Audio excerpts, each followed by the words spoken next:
Hello दोस्तों, आप सभी का स्वागत है हमारे चैनल बायोलॉजी विद धनुष में। मैं धनुष सर आज लेकर आया हूँ एक नया वीडियो जिसमें हम आपको डीएनए के बारे में बताएंगे कि डीएनए कहाँ पाया जाता है, किस अवस्था में पाया जाता है, उसका रासायनिक संगठन क्या होता है, उससे संबंधित क्वेश्चन कौन कौन से हो सकते हैं जो हमारे एग्जाम से संबंधित होते हैं।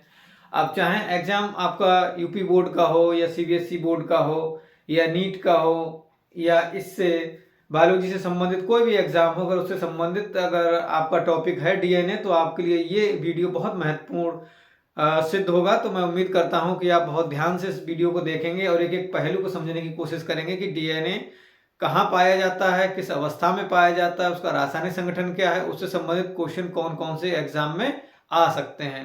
तो चलिए दोस्तों, मैं शुरू करता हूँ इस वीडियो के लिए और आप ध्यान से देखिएगा। तो सर्वप्रथम आप देखते हैं कि ये क्या है, मानव शरीर। यानी मानव शरीर जो है हमारा कई कोशिकाओं से मिलकर बना होता है। लाखों अरबों करोड़ों कोशिकाएं मिलकर हमारी बॉडी का निर्माण करती हैं, यानी हमारे शरीर का निर्माण करती हैं। तो ये कोशिकाएं जो हमारे शरीर की कोश होती हैं, उन्हीं के अंदर हमारा एक पाया जाता है केंद्रक। क्या पाया जाता है? बीच में एक सेंटर पॉइंट होता है जिसे हम केंद्रक कहते हैं। अब इसे हम थोड़ा और डिफाइन करके देखते हैं कि जो केंद्रक है, केंद्र के अंदर ये रिंग की तरह आपको नजर आ रहा होगा, छल्ले की तरह, यही हमारा क्या होता है, क्रोमोसोम्स होते हैं। कौन होते हैं? क्रोमोसोम्स होते हैं। इसे थोड़ा और आगे बढ़ के हम देखते हैं तो ये हमारे क्या है, क्रोमोसोम्स है, या जिन्हें हम गुणसूत्र भी कहते हैं। तो हमारी क्रोमोसोम्स हैं, ये भी डीएनए के ही बने होते हैं। ये डीएनए की सुपर कॉइलिंग के द्वारा बनी हुई एक संरचना होती है जिसके लिए हम क्या कहते हैं, क्रोमोसोम्स कहते हैं, जो हमारी कोशिका के अंदर केंद्रक में पाए जाते हैं।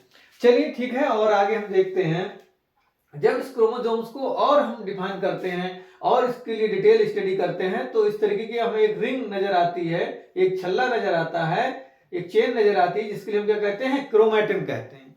अब इसका नाम क्या हो जाता है, क्रोमैटिन। अब क्रोमैटिन को जब हम और डिफाइन करके देखते हैं तो यहाँ पर हमें इस तरीके की संरचनाएं नजर आती हैं, बहुत सारी। इन संरचनाओं को कहते हैं न्यूक्लियोसोम। इन संरचनाओं को क्या कहते हैं दोस्तों, न्यूक्लियोसोम। और ये न्यूक्लियोसोम बनने की जो प्रक्रिया है, कैसे बनता है, ये कहलाती है डीएनए पैकेजिंग। ये क्या कहलाती है, डीएनए पैकेजिंग। एक प्रोटीन होते है, इसका नाम होता है हिस्टोन प्रोटीन। हिस्टोन प्रोटीन के 8 जो कण होते हैं, 8 जो मॉलिक्यूल होते हैं, उनके लिए जो डीएनए है चारों तरफ से बाइंड करता है, बांधता है, यानी चारों तरफ से लपेटता है। लपेटने के बाद उसे बाइंडिंग कर लेता है। इस बाइंडिंग की प्रक्रिया को ही हम कहते हैं डीएनए पैकेजिंग। और जो बन के संरचना तैयार होती है, उस संरचना के लिए हम कहते हैं न्यूक्लियोसोम। तो ये एक न्यूक्लियोसोम है, एक न्यूक्लियोसोम ये है, यानी बहुत सारे न्यूक्लियोसोम यहाँ पर पाए जाते हैं। उसके बाद जैसे इसको हम और आगे सिंगल वे में देखते हैं बिना न्यूक्लियोसोम के, तो ये इस तरीके की हमें संरचना नजर आती है। यही हमारा क्या होता है, डीएनए होता है। ये हमारा क्या होता है, डीएनए होता है। तो ये संरचना हमारी जो डीएनए होती है, ये कैसी होती है, डबल स्टैंडर्ड होती है, यानी 2 सूत्रीय संरचना हमारी क्या कहलाती है, डीएनए कहलाती है। और अगर हम इस डीएनए के रासायनिक संगठन को देखें कि डीएनए किन किन चीजों से मिलकर बना होता है। अभी आपने समझा कि डीएनए पाया कहाँ जाता है, तो अभी मैंने आपको बताया कि अगर ये मानव है तो इसके अंदर जो कोशिकाएं पाई जा रही है, कोशिकाओं के केंद्रक में पाया जाता है। डीएनए कहाँ पाया जाता है, कोशिकाओं के केंद्रक में पाया जाता है। अब किस रूप में पाया जाता है, क्रोमोसोम्स की अवस्था में हमारी कोशिकाओं के केंद्रक के अंदर डीएनए पाया जाता है। तो एक पॉइंट हमारा क्लियर हुआ कि डीएनए पाया कहाँ जाता है। तो किसी भी एनिमल कोशिका में कहां पाया जाएगा, केंद्रक में पाया जाएगा। किस अवस्था में, गुणसूत्रों की अवस्था में पाया जाता है। चलिए दोस्तों, फिर आगे अब इसके रासायनिक संगठन की बात करते हैं।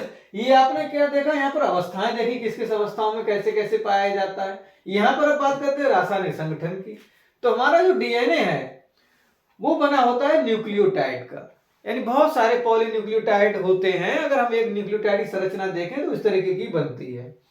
तो न्यूक्लियोटाइड जो है फिर से बटा होता है 2 भागों में, न्यूक्लियोसाइड और फास्फेट समूह में।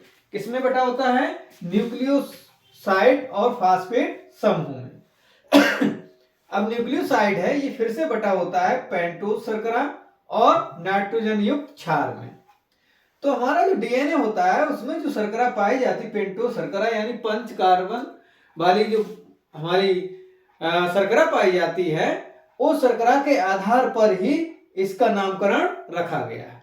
तो हमारे डीएनए में जो शर्करा पाई जाती है वो कौन सी होती है? डीऑक्सीराइबोस शर्करा। क्या होती है? डीऑक्सीराइबोस शर्करा। और यहाँ पर जो नाइट्रोजन क्षारक होते हैं, क्षार होते हैं, वो भी 2 प्रकार के होते हैं, एक प्यूरिन और एक पायरिमिडीन।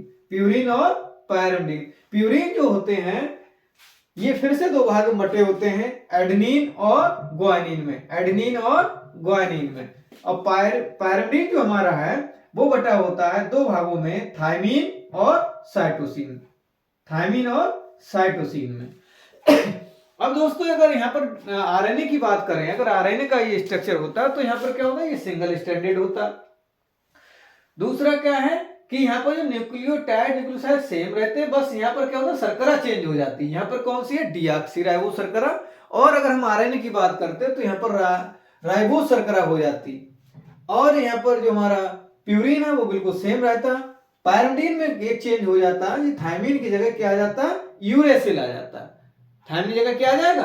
यूरेसिल आ जाएगा। अगर हम आरएनए का रासायनिक संगठन पढ़ेंगे, डीएनए का आरएनए का रासायनिक संगठन लगभग सेम होता है, बस अंतर कितना होता है कि यहाँ पर थायमिन की जगह यूरेसिल होगा और यहाँ पर राइबोस शर्करा आ जाएगी, डीऑक्सीराइबोस शर्करा हट जाएगी। तो ये आरएनए का स्ट्रक्चर हो जाएगा अगर रासायनिक संगठन की बात करें। तो दोस्तों मैं समझता हूं कि आप डीएनए के लिए ये जानकर डीएनए पाया कहाँ जाता है और आप जानकर डीएनए किस किस अवस्था में पाया जाता है, कौन कौन सी घटनाएं होती हैं जब डीएनए से क्रोमोसोम्स बनता है। तो और फिर आप ये देख रहे होंगे कि डीएनए के अगर एक न्यूक्लियोटाइड को लिया जाए उसकी संरचना कैसी होती है, किन किन चीजों से मिलकर बना होता है। आपने देखा होगा न्यूक्लियोसाइड फास्फेट समूह से मिलकर बना होता है। फिर ये जो न्यूक्लियोसाइड है किससे? पेंटोस शर्करा और नाइट्रोजन क्षारक से मिलकर बनी होती है। पेंटोस शर्करा जो होती है हमारी वो कैसी होती है? डीऑक्सीराइबोस शर्करा पाई जाती है। उसके बाद नाइट्रोजन जो क्षारक होते हैं वो 2 प्रकार के होते हैं, प्यूरिन और पायरिमिडीन। प्यूरिन हमारा कैसा होता है? 2 प्रकार का होता है, एडेनिन और ग्वानिन, जिसे हम ए से और जी से रिप्रेजेंट करते हैं, ये हमारे संकेतांक होते हैं। फिर क्या है? पायरिमिडीन। पायरिमिडीन हमारा 2 प्रकार का होता है डीएनए में, थायमिन और साइटोसिन। तो इस तरीके से आप समझ गए होंगे कि डीएनए का रासायनिक संगठन, डीएनए की अवस्था और डीएनए का कि कहां मिलेगा, स्थिति आसानी से आप समझ चुके होंगे। तो आगे हम बात करते हैं कि डीएनए से संबंधित कुछ क्वेश्चन है जो महत्वपूर्ण क्वेश्चन है, परीक्षाओं में आते हैं, चाहे तो हमारी परीक्षाएं लिखित परीक्षाएं हो या हमारी मल्टीपल चॉइस वाली परीक्षाएं होती हैं, उनमें भी डीएनए से संबंधित जानकारी पूछी जाती है। अगर आपके पास बायोलॉजी से संबंधित अगर परीक्षा है तो आपसे जो है जरूर इससे क्वेश्चन पूछे जाते हैं। ये ऐसा टॉपिक है बायोलॉजी का जो सबसे मोस्ट टॉपिक माना जाता है कि डीएनए के बिना जो है बायोलॉजी अधूरी रह जाती है। तो इसलिए डीएनए के बारे में डिटेल स्टडी करनी आपके लिए आवश्यक है। तो मैंने कुछ ब्रीफली बताया है आपके लिए किस तरीके से डीएनए कहाँ मिलेगा, किस अवस्था में मिलेगा, उसका रासायनिक संगठन क्या होगा। चलिए दोस्तों, तो इससे संबंधित कुछ क्वेश्चनों के बारे में बात करते हैं। तो अगर यूपी बोर्ड या सीबीएसई बोर्ड के एग्जाम होते हैं या जो रिटन एग्जाम होते हैं अगर उनकी हम बात करें तो उसमें पहला क्वेश्चन पूछा जाता है कि डीएनए की संरचना, डीएनए की संरचना यानी स्ट्रक्चर के बारे में इस तरीके से आप बना देते हैं। स्ट्रक्चर के लिए अगर हम स्ट्रक्चर की बात करें तो इस तरीके का स्ट्रक्चर बनाया जाता है।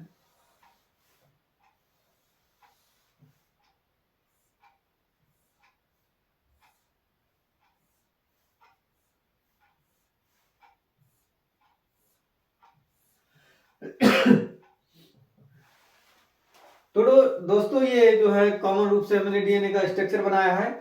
इसमें अगर देते हैं ये एक्सिस है,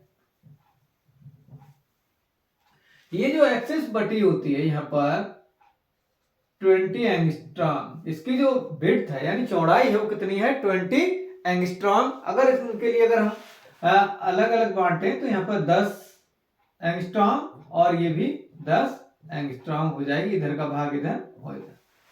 इन दो के बीच में अगर देखें तो कितना होता है? 3.4 एंगस्ट्रॉम का डिस्टेंस होता है।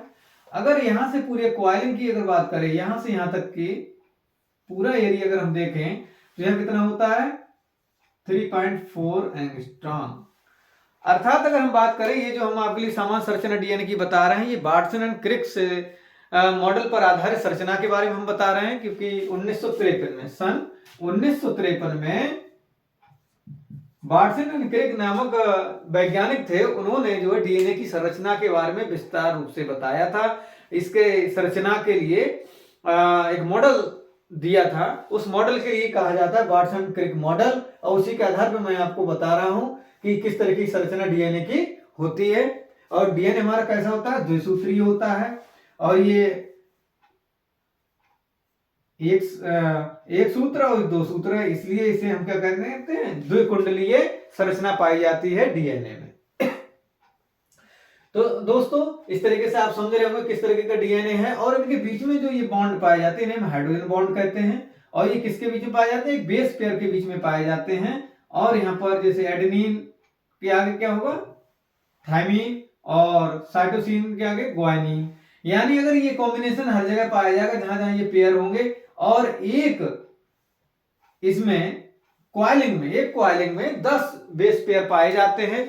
10 बेस पेयर जो है बी डीएनए हमारा है, उसमें 10 बेस पेयर पाए जाते हैं। उसके अलावा जो है अलग अलग प्रकार के डीएनए होते हैं, ए डीएनए, बी डीएनए, सी डीएनए, डी डीएनए और जेड डीएनए। जेड डीएनए एक ऐसा डीएनए होता है जो एंटी क्लॉकवाइज घूमता है, यानी वामावर्त घूमता है, इसका उल्टी दिशा में घूमता है, जबकि बाकी जो चारों हैं ए डीएनए, बी डीएनए, सी डीएनए और डी डीएनए, ये जो है घड़ी की दिशा में घूमते हैं, यानी दक्षिणावर्त घूमते हैं। तो इसलिए वो स्पेशल जेड डीएनए होता है, तो उसकी स्पेशल स्टडी की जाती है। तो लेकिन इस समय मैं सामान्य डीएनए के बारे में बात कर रहा हूं। तो इस तरीके से सन 1953 में बार्टसन क्रिक ने इस संरचना के बारे में बताया था, इस तरह की जानकारी दी थी कि ये संरचनाएं पाई जाती, इसलिए फिक्स रहता है। और आपने देखा होगा कि एडेनिन हमेशा डबल हाइड्रोजन बॉन्ड द्वारा थाइमिन से अटैच होता है, और साइटोसिन हमेशा 3 हाइड्रोजन बॉन्ड द्वारा ग्वानिन से जुड़ता है। अब वो बात अलग है कि अगर ये इधर हो जाए, ये इधर हो जाए, उससे कोई फर्क पड़ने वाला नहीं है, लेकिन जो है कॉम्बिनेशन इनका यही रहेगा, हाइड्रोजन बॉन्ड इनके बीच में सेम रहेंगे, हाइड्रोजन बॉन्ड में कोई दिक्कत नहीं आएगी, यानी चेंज नहीं हो सकते। तो इस तरीके की संरचना आपको मिलेगी। और आपने डीएनए के बारे में आपने अच्छे से समझा है कि किस तरीके से ये मॉडल है, डीएनए मॉडल जो आप बनाते हैं पेपर में, और ये आपने किताबों में ही पढ़ा होगा। तो इस तरीके का डीएनए का जो स्ट्रक्चर होता है, इतनी बेसिक जानकारी अगर आप देंगे इस स्ट्रक्चर के बारे में, तो मैं समझता हूँ एग्जामिनर आपको बहुत अच्छे नंबर देगा। और आपका जो है डायग्राम बना होगा, ये सारी चीजें अगर आप हेडिंग वाइज अगर हम मेंशन करेंगे, तो मैं उम्मीद करता हूँ आपको बहुत अच्छे नंबर मिलेंगे। तो दोस्तों ध्यान से आप समझते रहिए डीएनए के बारे में। और आगे हम बात करते हैं, ये आपने संरचना के बारे में समझ लिया। आगे हम बात करते हैं इधर डीएनए की संरचना के बारे में। फिर डीएनए के प्रकार, अभी मैंने आपको बताया था डीएनए कितने प्रकार का होता है, 5 प्रकार का, ए डीएनए, बी डीएनए, सी डीएनए और आपका डी डीएनए, और लास्ट में जेड डीएनए। तो दोस्तों जो बार्टसन क्रिक ने जो संरचना बताई थी वो बी डीएनए की बताई थी सन 1953 में। जो डीएनए का मॉडल प्रस्तुत किया था वो बी डीएनए का मॉडल था। तो दोस्तों आप अच्छे समझ गए होंगे कि डीएनए के प्रकार कितने होते हैं, 5 प्रकार के डीएनए होते हैं, ए डीएनए, बी डीएनए, सी डीएनए और हमारा डी डीएनए, और लास्ट में जेड डीएनए। तो दोस्तों आप बहुत अच्छे से समझ चुके होंगे प्रकार इनके। और फिर उसके बाद अगर हम बात करते हैं आगे रासायनिक संगठन की, डीएनए के रासायनिक संगठन, ये हेडिंग होती है। अगर डीएनए से संबंध क्वेश्चन आता है तो उसमें ये मेन हेडिंग है, जैसे डीएनए की संरचना, डीएनए प्रकार, डीएनए के रासायनिक संगठन। तो रासायनिक संगठन दोस्तों मैंने इस तरीके से आपको समझा चुका हूं, ये बता चुकी रासायनिक संगठन में आ जाएगा, इसके बारे में लिख देना है आपके लिए। और फिर यहाँ पर विशेषताएं, बात आती है कि डीएनए की विशेषताएं क्या है। तो डीएनए की दोस्तों जो विशेषताएं हैं, पहली विशेषता क्या है कि डीएनए एक आनुवांशिक पदार्थ होता है, यानी जेनेटिक मटेरियल होता है जो आनुवांशिक सूचना को, यानी वंशावली में हमारी आनुवांशिक सूचना को एक पीढ़ी से दूसरी पीढ़ी में ले जाने का कार्य करता है। यानी डीएनए की पहली विशेषता क्या हो गई कि डीएनए एक आनुवांशिक पदार्थ होता है जो एक पीढ़ी से दूसरी पीढ़ी में सूचनाओं का आदान प्रदान करता है, ठीक है, ले जाने का कार्य करता है। अगला पॉइंट क्या है कि डीएनए कैसा होता है द्विकुंडलीय संरचना होती है, यानी द्विसूत्रीय संरचना होती है। अगला कि डीएनए में डीऑक्सीराइबो शर्करा पाई जाती है, एक मेन पॉइंट है। डीएनए में जो प्यूरिन है वो एडेनिन, ग्वानिन और पैरिडीन में थायमिन और साइटोसिन पाया जाता है। और एक लास्ट में सबसे महत्वपूर्ण बात अगर डीएनए की बात की जाती है कि डीएनए में द्विगुणन की क्षमता होती है। कैसी होती है? द्विगुणन की, जिसके लिए हम कहते हैं प्रतिलिपिकरण, इंग्लिश में कहें तो रेप्लिकेशन। यानी डीएनए में हमारी किसकी क्षमता होती है? रेप्लिकेशन की क्षमता होती है, द्विगुणन की क्षमता होती है, इसी को हम कहते हैं, इसी के लिए हम कहते हैं प्रतिलिपिकरण। यानी डीएनए अपने जैसी कॉपी बनाने की क्षमता रखता है। ये और किसी में नहीं है, आरएनए में ये क्षमता नहीं होती है, लेकिन डीएनए में ये क्षमता होती है कि अपने जैसे दूसरे डीएनए की बनाने की क्षमता होती है। इसीलिए ये जो है कहलाता है हमारा डीएनए द्विगुणन की क्रिया के द्वारा ये डीएनए से डीएनए बनता है। चलिए दोस्तों, तो आगे हम देखते हैं अगला क्वेश्चन। अब यहाँ पर एक क्वेश्चन बनता है डीएनए द्विगुणन। देखो अभी मैंने आपको बताया था कि डीएनए से डीएनए बनने की प्रक्रिया को ही हम क्या कहते हैं? द्विगुणन कहते हैं। ठीक है, तो इसके बारे में डिटेल आप पढ़ लेंगे। उसके बाद बात आती है आरएनए की संरचना। तो आरएनए की संरचना आप देख रहे होंगे कि किस तरीके से आरएनए के बारे में पढ़ा जाता है। ये महत्वपूर्ण क्वेश्चन है इस चैप्टर से।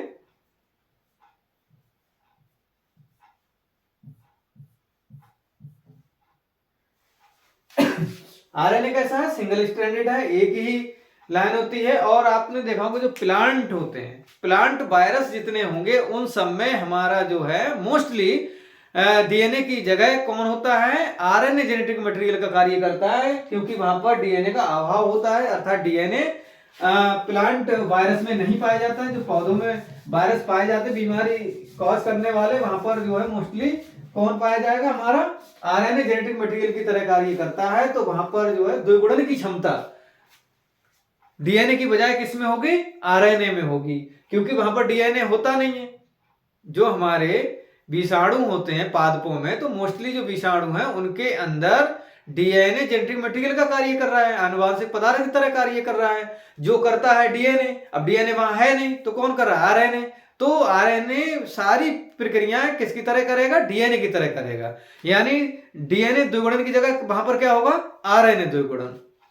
फिर यहां पर बात करते हैं प्रकार की। तो हमारा जो आरएनए होता है 3 प्रकार का होता है, एमआरएनए और टीआरएनए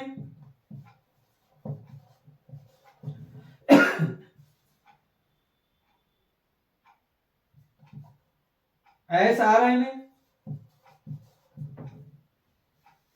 आरआरएनए। एसआरएनए इसे कह देते हैं, ठीक है, आरआरएनए। तो इस तरीके के हमारे आरएनए और आरएनए के 3 प्रकार होते हैं, एमआरएनए, टीआरएनए और आरआरएनए। अगर इनकी फुल फॉर्म की बात करें तो मैसेंजर आरएनए यानी संदेशवाहक आरएनए, और ये स्थानांतरण आरएनए यानी ट्रांसफर आरएनए, इसे कहेंगे राइबोसोमल आरएनए। यानी हमारा जो है राइबोसोम से लिपटा हुआ जो आरएनए होता है उसके लिए हम कह देते हैं राइबोसोमल आरएनए। ये राइबोसोम का निर्माण करने में मदद करता है। ठीक है दोस्तों, तो इस तरीके से आप समझ चुके होंगे आरएनए के प्रकार। अब बात करते हैं आगे इसके रासायनिक संगठन की। तो इसका रासायनिक संगठन आरएनए का सेम डीएनए की तरह ही होता है। न्यूक्लियोटाइड उसमें ही पाया जाता है, न्यूक्लियोसाइड भी होता है, फास्फेट समूह भी होता है, और न्यूक्लियोसाइड जो है 2 भाग में वहां भी बटा होता है आरएनए में। कि यहाँ पर क्या है? शर्करा, पेंटोस शर्करा भी पाई जाती है, नाइट्रोजन क्षारक भी पाए जाते हैं। लेकिन यहाँ पर क्या चेंज क्या होता है कि पेंटोस शर्करा जो होती है डीएनए में तो डीऑक्सीराइबोस शर्करा होती है, लेकिन जो हमारा आरएनए होता है उसमें राइबोस शर्करा होती है। और यहाँ पर नाइट्रोजन क्षार सेम होते हैं, बस केवल थायमिन की जगह क्या जुड़ जाता है? यूरेसिल जुड़ जाता है। क्या हो जाता है? यूरेसिल, यूरेसिल आ जाता है और थायमिन यहां से हट जाता है। बस इतना चेंज होता है, बाकी लगभग सेम होता है। और ये सिंगल स्टैंडर्ड होता है, जबकि हमारा डीएनए डबल स्टैंडर्ड होता है।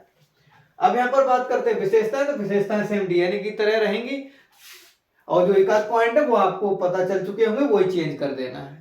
ठीक है, उसके बाद अब बात करते हैं शॉर्ट नोट की। तो शॉर्ट नोट जो हमारे आते हैं डीएनए से संबंधित, चैप्टर से संबंधित, तो वहां पर क्या है? डीएनए तथा आरएनए में अंतर पूछ लिया जाता है।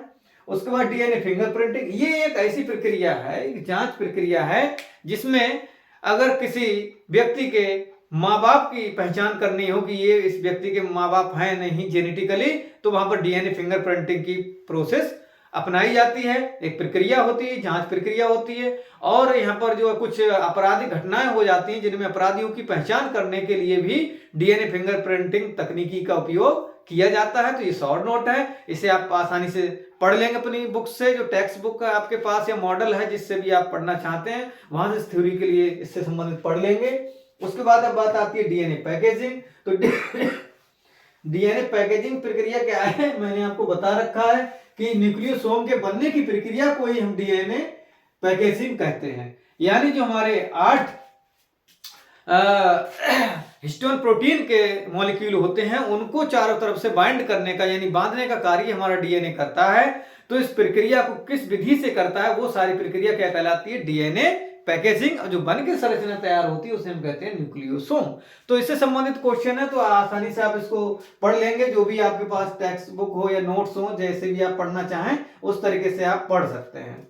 उसके बाद क्या है, जेनेटिक कोड। जेनेटिक कोड यानी जेनेटिक कोड, ये मैंने जो है अपनी पिछली वीडियो में बता रखा है। आप उसमें जाके हमारे वीडियो में देख सकते हैं किस तरीके से ये जेनेटिक कोड होते हैं। मैंने आपको बता रखा है कि 64 हमारे कोड होते हैं, उनमें से 3 स्टॉप कोडान होते हैं, 61 हमारे कोडित करते हैं 20 अमीनो अम्ल के लिए। सारी डिटेल मैंने वहां पर आपको डिस्क्राइब कर रखा है, बहुत अच्छे से आपको बताया है कि किस तरीके से हमारे कोडान काम करते हैं, कौन कोडान किसको कोडित करेगा, कौन सा अमाइनो एसिड उसके पास कितने हमारे जेनेटिक कोड होंगे, उनके बारे में सारी जानकारी मैं दे चुका हूं।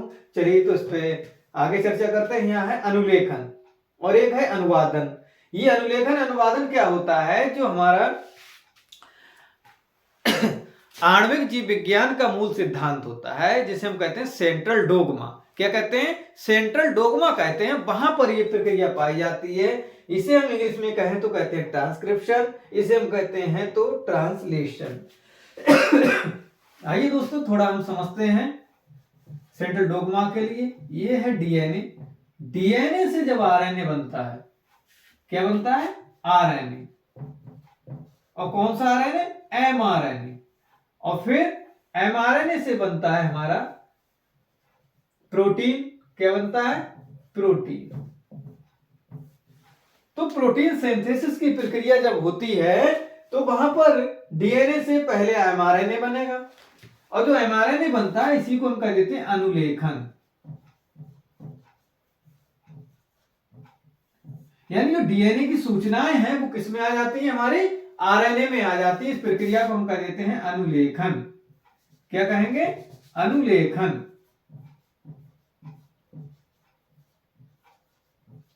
अगर इंग्लिश में बात करें तो इसे कहेंगे ट्रांसक्रिप्शन। क्या कहेंगे, ट्रांसक्रिप्शन। फिर एमआरएनए में जब ये कोड के रूप में सूचनाएं आ जाती हैं, हमारे जेनेटिक कोड के रूप में सूचनाएं आ जाती हैं, फिर ये जो है इधर क्या होती है, एंटी कोडान के रूप में ट्रांसलेट हो जाती हैं। इसके लिए हम कह देते हैं अनुवादन, और इंग्लिश में कहें तो ट्रांसलेशन।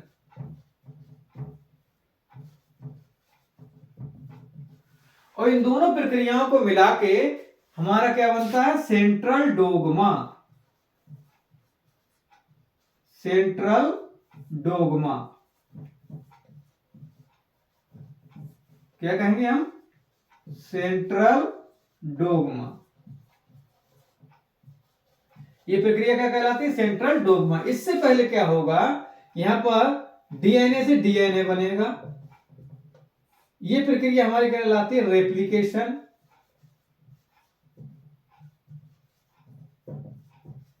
और इसको हम कह देते हैं द्विगुणन, डीएनए का द्विगुणन, या इसी को ही हम कह देते हैं प्रतिलिपिकरण।